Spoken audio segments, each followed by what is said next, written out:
morning, ka-happy life. So ngayon ay pabiyahe tayo. So time check is 4:45 AM no, ng umaga. Bahay muna tayo, pambiling ulam. Tingnan natin kung maka-10 tayo ngayon maghapon. Nice. Good. Balik natin, nahirapan tayo. 50 pesos na puro damit. Walang plastic nung nagpa-deliver. Kasi Italy wala. And guys no, tapos na yung second booking natin. At medyo nagkamali lang ng pin yung nagpa-deliver. So nag-additional na lang siya ng 50. So waiting tayo sa third booking natin guys. Guys, may pangatlong booking na tayo. No?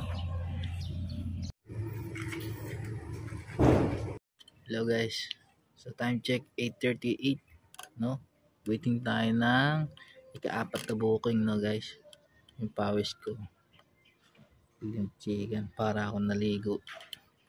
Sobrang init na pero alas 8 pa lang. So hintay pa ako ng pang-4 na booking. Let's go. Ayan nga guys. Akit tayo sa second floor para ihatid itong ika-4 nating parcel.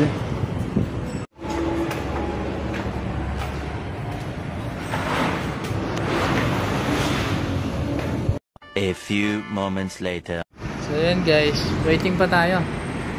Wala kasi yung mismong tao dito sa shop na pagdadrop pa natin itong parcel na t-shirt.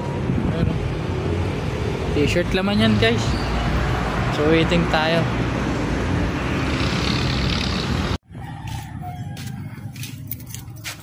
So yun nga guys, at kararating lang natin. Pahinga muna tayo.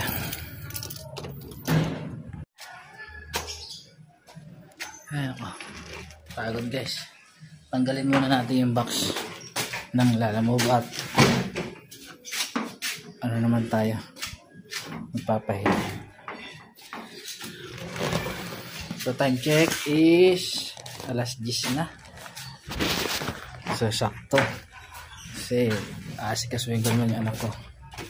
And then pahinga din tayo sa pagbiyahe kasi alam nyo na mainit na, mamaya na lang ulit hapon. So naka-4 na biyahe tayo simula kanina umaga hanggang ngayon alas 10 ng tanghali.